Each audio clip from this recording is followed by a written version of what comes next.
Hello everyone, আসসালামু আলাইকুম। আপনারা সবাই কেমন আছেন? আশা করছি আল্লাহর অশেষ রহমতে আপনারা সবাই সুস্থ আছেন, ভালো আছেন। তো আমরা আলহামদুলিল্লাহ ভালো আছি। তো আবারও চলে এলাম নতুন একটা ব্লগ ভিডিও নিয়ে। তো আজকের ব্লগটা বৃহস্পতিবারের ব্লগ ছিল। তো আপনাদের ভাইয়া বুধবার রাতে আসার সময় কিছু পার্সেল নিয়ে আসছিল। তো সেগুলো আপনাদের শেয়ার করছি। আর বৃহস্পতিবারের কি কি রান্না করেছিলাম সেগুলো নিয়ে থাকছে আজকের ব্লগ। আর আমি শুক্রবারে বাসতে দিচ্ছি, শুক্রবারে আমরা মায়ের বাড়ি দাওয়াত খেতে যাব। সেই জন্য শুক্রবারে তেমন কোনো ব্লগ নেই, এই জন্য বৃহস্পতিবারটাই দিয়ে দিচ্ছি। তো এখানে তো আমি রাতে বাজারগুলো গুছিয়ে রেখেছিলাম, আর পুঁই শাকগুলো সুন্দরভাবে কেটে আমি ফ্রিজে রেখে দিয়েছিলাম।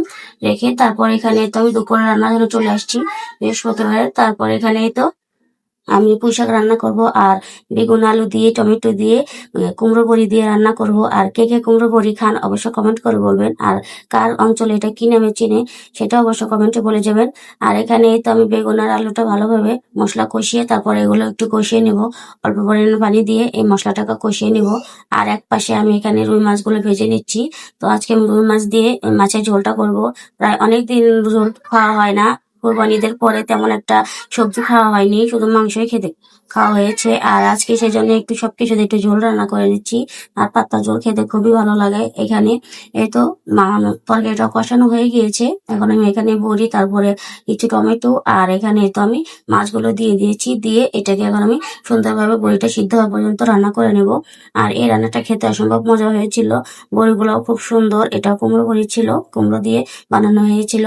আর এখানে তো তরকারিটা রান্না আমার হয়ে গিয়েছে। বড়িগুলো সুন্দর আগেভাবে এখন ঢেকে রেখে দিলে ভাপে আরো ফুলে ডাবল হয়ে যাবে।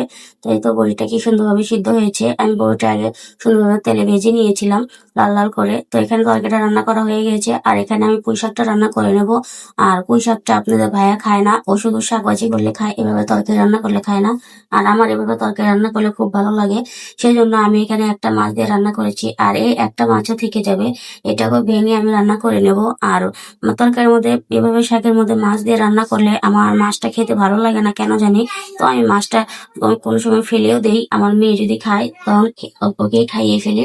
না হলে আমি এভাবে তরকারি থেকে মাছ তুলে খাই না, ওই জন্য আমি অল্প পরিমাণে মাছ দিয়ে রান্না করি, যেহেতু আমি একলা খাবো। তো এখানে আমি তরকারিটা একলাই খাবো দেখে আমি একটা মাছ দিয়ে রান্না করে নিয়েছি। আর এখানে তো পুঁই শাকের তরকারিটা রান্না করা হয়ে গেছে। আর যেহেতু আমাদের এখানে দিনের বেলা তখন গ্যাস থাকে না, সেই জন্য তরকারিটা রান্না সবুজ কালারটা একবারে চলে গিয়েছে, শাকটা একটু লালচে হয়ে গিয়েছিল। তারপরে এগুলো আমরা দুপুরে খেয়ে নিয়েছিলাম।